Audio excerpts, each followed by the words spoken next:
Tentang satu ayat dalam Quran, kalau dibaca setiap selesai solat wajib, maka akan memiliki faedah yang sangat-sangat besar bagi kehidupan kita.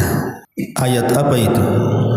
Disebutkan dalam sebuah hadis yang dikeluarkan dari Imam At-Tabrani dalam Al-Kabir, dan yang lainnya dari hadis Abi Umamah radhiyallahu anhu. Nabi SAW bersabda, "Man qara'a ayata kursi fi duburi kulli salatin maktubatin lam yamna'hu min dukhulil jannati illa an yamut." Barang siapa yang membaca ayat kursi pada setiap selesai solat wajib, maka tidak ada yang mencegah dia untuk masuk surga kecuali kematiannya.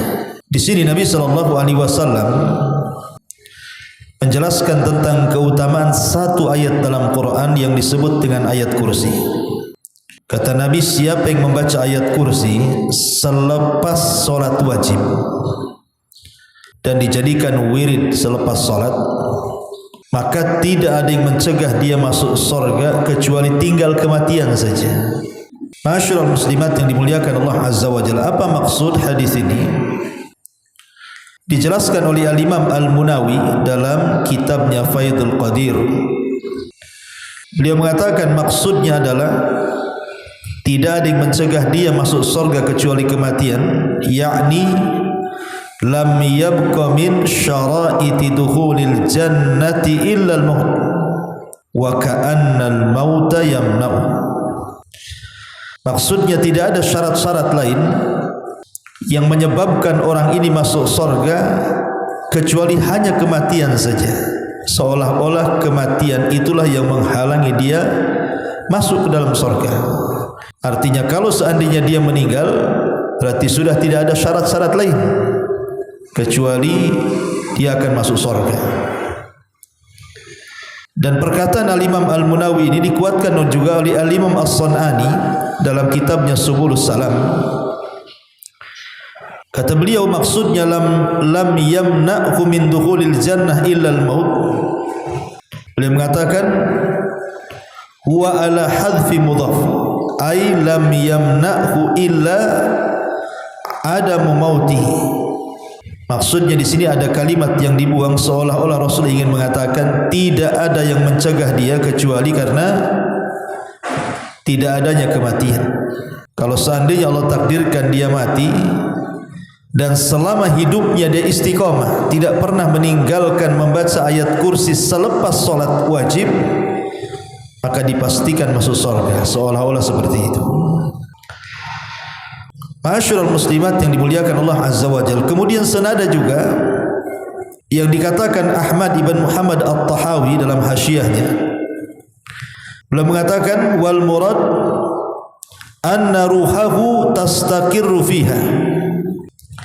Awil murad bid-dukhuli at-tana'um, yakni annahu bimujarradi mautihi wasala ila tana'umihi bina'imil jannati. Fa innal qabra imma rawdatun min riyadil jannah wa imma hufratun min hufarin nar. Maksudnya orang yang senantiasa menjaga membaca ayat kursi selepas solat wajib, maka ruhnya akan diberikan kenikmatan di dalam kuburnya. Ruhnya akan diberikan kenikmatan dalam kuburnya, alias nikmat kubur. Karena kubur itu adalah taman dari taman-taman sorga, atau dia adalah satu lubang yang mengarah ke neraka. Itulah sabda Nabi SAW, siapa yang membaca ayat kursi setiap selesai solat, tidak ada yang mencegah dia kecuali masuk surga.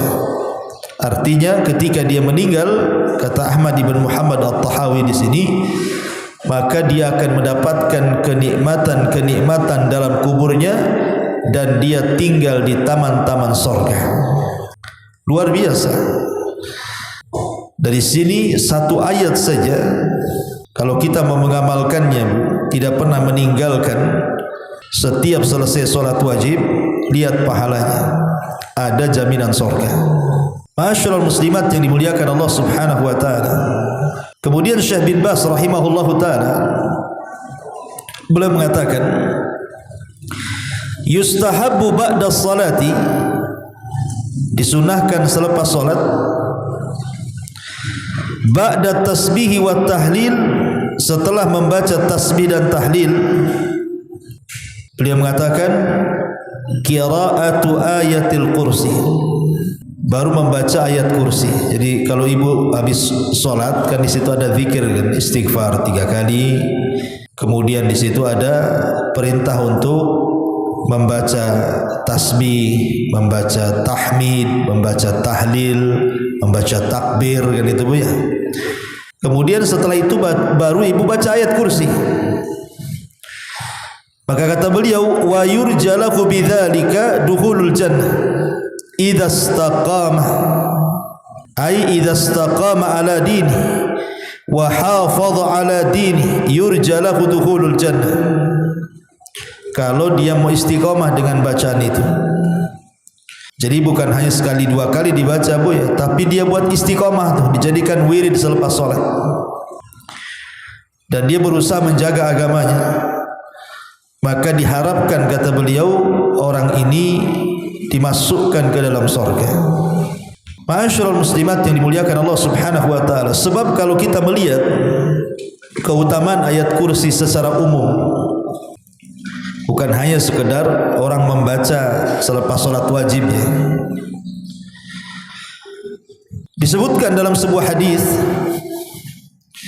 Nabi sallallahu alaihi wasallam mengatakan, idza awaita ila firashika faqra ayatal kursi falan yazala alayka minallahi hafidun wa la yaqrabuka syaitanun hatta tusbiha. Kata Nabi sallallahu alaihi wasallam, apabila kalian beranjak ke tempat pembaringannya, maksudnya hendak tidur, maka bacalah ayat kursi. Karena siapa yang sebelum tidur membaca ayat kursi, kata Rasul, maka Allah akan senantiasa menjaganya dan tidak ada satupun syaitan yang akan mendekati dia sampai datang waktu subuh. Lihat bagaimana keutamaan satu ayat ini. Kalau ibu baca sebelum tidur, maka ibu akan berada pada penjagaan Allah. Karena malam itu Bu, malam itu sesuatu yang membahayakan bagi setiap muslim itu. Karena kekuatan syaitan di malam hari itu menguat. Makanya kenapa kita disuruh berlindung kepada malam hari. Allah Subhanahu wa taala mengatakan min syarri ghasiqin idza waqab. Berlindung dari setiap ghasiq. Ghasiq itu artinya malam hari apabila menutup. Kenapa Allah Subhanahu wa taala memerintahkan kita untuk berlindung dari malam hari? Karena umumnya Bu, setan-setan itu lebih menguat kalau seandainya mengganggu anak Adam di malam hari. Kekuatan setan itu full. Makanya kita lihat maksiat-maksiat itu kan lebih banyak di malam hari Bu. Orang yang berzina lebih banyak di malam hari. Orang yang berjudi lebih banyak di malam hari. Orang yang mabuk lebih banyak di malam hari. Orang yang maling merampok lebih banyak di malam hari. Bahkan praktik-praktik sihir, kemudian juga kuman-kuman yang membawa penyakit, bakteri-bakteri yang membahayakan, kemudian binatang-binatang berbisa dan yang semacamnya, itu muncul di malam hari itu. Makanya kenapa kita berlindung di malam hari ini dari kegelapan, karena memang banyak kejahatan.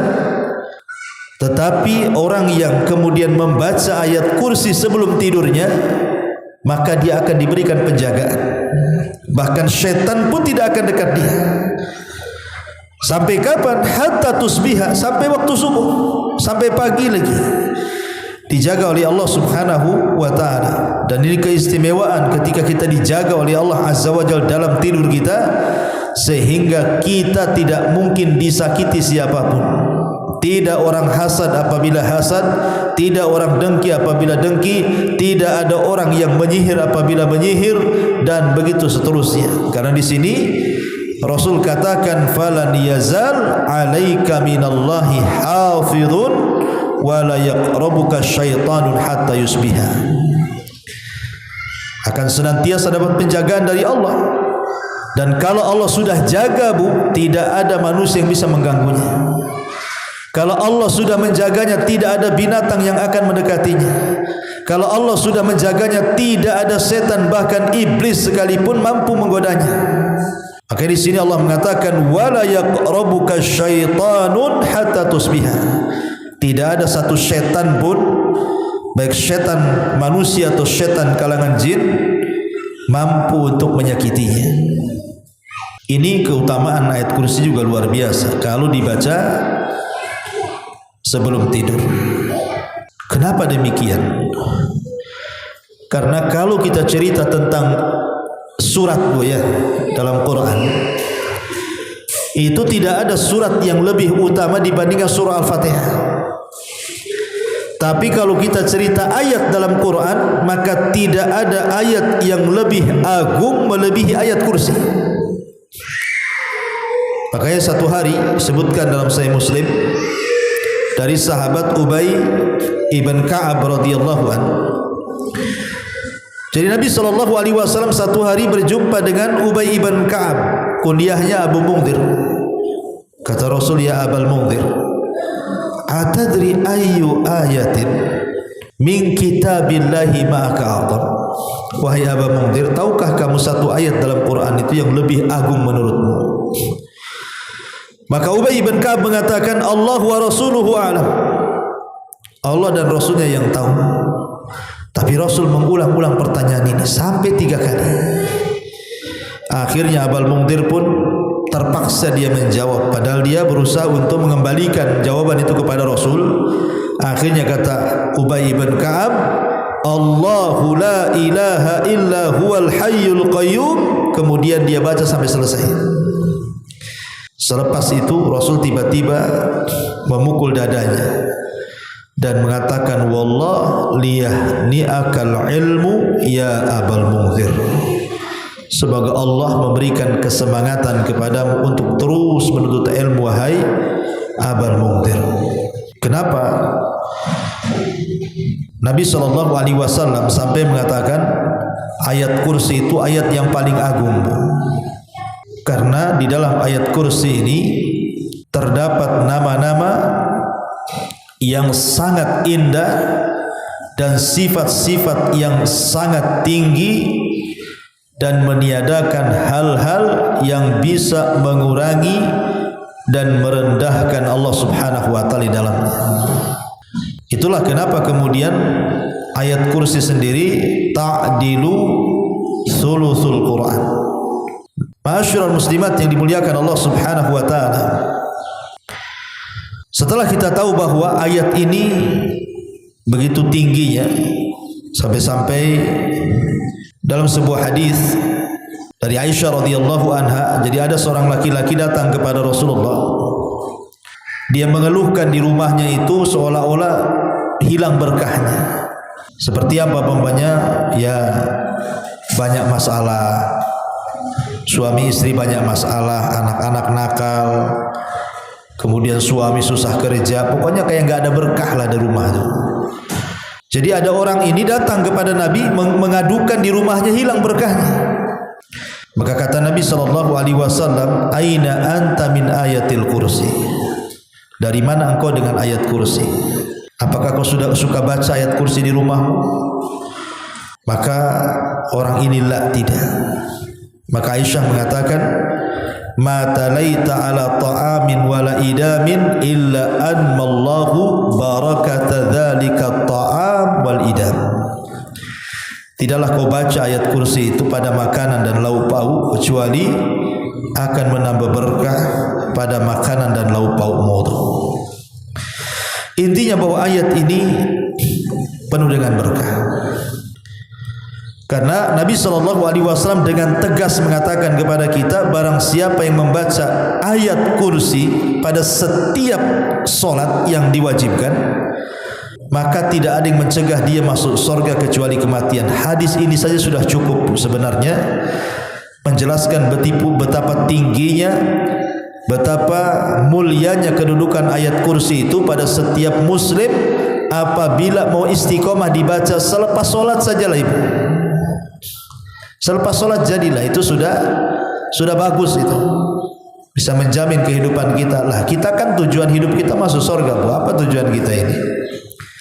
Ibu datang ke pengajian jauh-jauh dari rumah, panas-panas. Ibu sholat 5 waktu, kadang-kadang qiyamul lail, malam-malam bangun. Untuk apa coba kan? Supaya kita ini dapat surga. Itu saja tujuan kita hidup ini. Karena seorang mukmin tidak mungkin kenyang melakukan amal soleh kecuali akhir tujuannya surga. Lah salah satu amalan yang memudahkan kita masuk surga itu hanya salah satunya adalah membaca ayat kursi selepas sholat, dan itu ringan. Karena ayat kursi itu kan tidak panjang, sebentar saja duduk, tidak sampai beberapa detik saja sudah selesai membaca ayat kursi ini. Apalagi kalau seandainya ayat ini ibu selalu membacanya.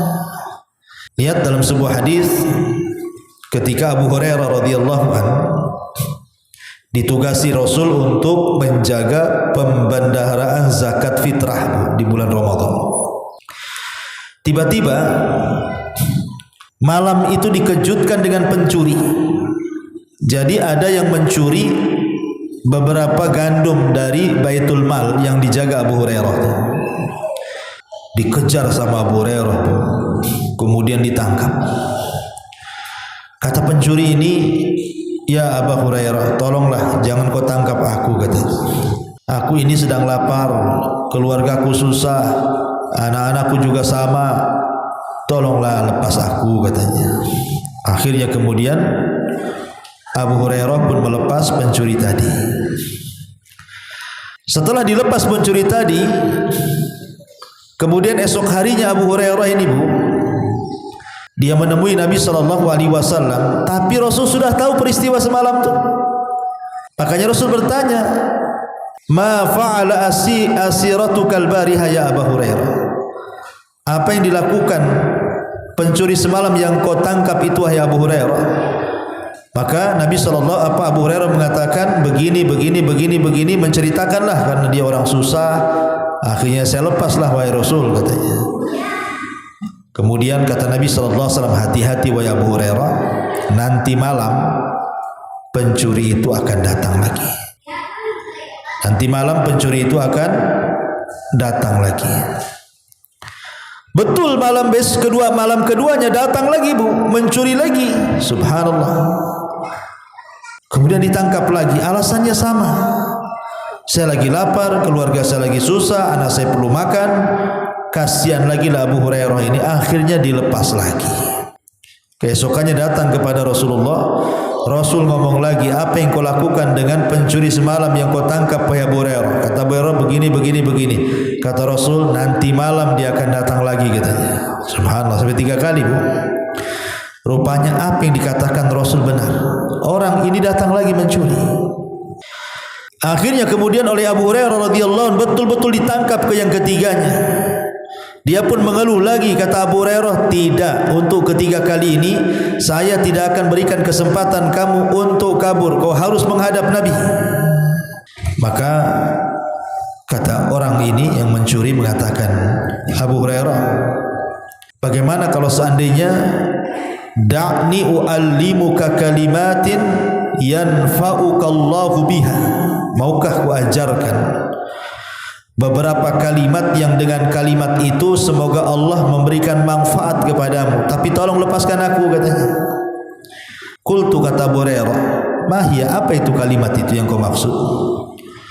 Qala, maka sang pencuri mengatakan, "Ya Abu Hurairah, idza awaita ila firashika faqra ayatal kursi Allahu la ilaha illa huwal hayyul qayyum," sampai selesai. "Fa innaka lan yazala 'alaika minallahi hafizun wa la yaqrabuka syaitanun hatta tusbiha." Kemudian kata pencuri ini, wahai Abu Hurairah, kalau engkau menginjak pembaringan, hendak tidur, bacalah ayat kursi, Allahu la ilaha illa huwal hayyul qayyum, sampai selesai. Karena kalau engkau membacanya, engkau akan senantiasa menjaga, engkau akan senantiasa mendapat penjagaan Allah, dan tidak ada setan yang akan mengganggumu sampai pagi. Kata Abu Hurairah, fa khalaitu sabilah, aku pun lepas lagi ketiga kalinya. Falamma asbahtu, ketika di pagi hari berjumpa dengan Rasul bertanya lagi, ma fa'ala bi asirikal bariha, dengan tawananmu semalam wahai Abu Hurairah. Kata Abu Hurairah, begini. Masalahnya yang ketiga ini, wahai Rasul, yang mengajarkan aku, siapa yang membaca ayat kursi akan dijaga Allah, siapa yang membaca ayat kursi tidak akan diganggu setan, maka aku lepaslah dia. Maka kata Nabi SAW, tahukah wahai Abu Hurairah, siapa pencuri yang kau tangkap sampai 3 kali berturut-turut itu? Kata Abu Hurairah, Allah wa Rasulullah alam, Allah dan Rasulnya yang tahu. Maka Rasul mengatakan, dzaka syaitan, itulah syaitan yang menjelma sebagai pencuri, sadaqaka wa huwa kadzub. Untuk masalah ini dia benar, tapi dia itu pendusta sebenarnya. Jadi yang mengajarkan ayat kursi kepada Abu Hurairah supaya tidak didekati syaitan itu adalah syaitan sendiri. Jadi setan ini membuka rahasianya sendiri. Seolah-olah setan mengatakan, kalau seandainya kau enggak mau didekat-dekati dengan aku, kata setan, baca ini, aku enggak akan dekat. Seolah mengatakan seperti itu. Makanya dari sini kita tahu bahwa ayat kursi ini ayat yang sangat agung sekali. Di dunia kalau kita dibaca, kalau membacanya kita akan mendapatkan berkah dan berbagai macam manfaat, di antaranya terhindar dari syaitan. Dan kalau kita membaca setiap solat, selepas solat maksudnya, maka Allah Subhanahu wa ta'ala akan memberikan kematian yang berkah. Karena ada jaminan. Kata Nabi SAW, siapa yang membaca ayat kursi setiap selesai solat wajib, maka tidak ada yang mencegah dia masuk surga kecuali kematian saja. Maka saya anjurkan, Bu, jangan tinggalkan ayat kursi ini untuk dibaca selepas solat. Ma'asyiral muslimat yang dimuliakan Allah Subhanahu wa ta'ala, karena kalau kita sedikit jelaskan ya, di permulaan ayat kursi itu kan Allah memulai dengan kalimat tauhid, Allahu la ilaha illa huwa, tidak ada sesembahan yang Allah, tidak ada sesembahan yang berhak disembah kecuali Dia. Permulaan surat saja kita sudah memulai dengan tauhid. Kemudian setelah itu Allah Subhanahu wa ta'ala menjelaskan tentang sifat-sifat penting pada dirinya. Al-Hayy, bahwa dia zat yang maha hidup. Al-Qayyum, bahwa semua makhluk bergantung kepada Allah. Kemudian juga dinafikan kepada Allah itu sinatun wala naum, Allah tidak mungkin ngantuk apalagi tidur. Man dzalladzi yashfa'u indahu illa bi'idznih, ditetapkan syafaat tidak ada yang mampu memberikan syafaat kecuali dengan izin Allah. Ya'lamu ma baina aydihim, Allah mengetahui segala sesuatu. Segala sesuatu Allah tahu. Ma baina aydihim wa ma khalfahum. Bahkan wasi'a kursiyyuhus samawati wal ardh, Allah itu punya kursi yang luasnya selangit dan sebumi. Wala ya'udhuhu hifdhuhuma, dan tidak ada yang melemahkan Allah untuk menjaga keduanya. Wa huwal aliyyul azim, dan dia zat yang maha tinggi lagi maha agung. Jadi makna-makna ayat kursi ini kalau kita kupas seolah-olah jawaban bagi orang yang bertanya siapa Tuhan kita, maka jawabannya ada di ayat kursi itu. Kalau orang bertanya siapa Tuhan kita, jawablah dengan ayat kursi. Itulah Tuhan kita. Wallahu a'lam bishawab. Inilah diantara faedah satu ayat yang kalau kita baca setiap solat wajib, maka lihat barakahnya. Ada jaminan masuk surga dan tidak menghalangi orang ini masuk surga kecuali kematiannya.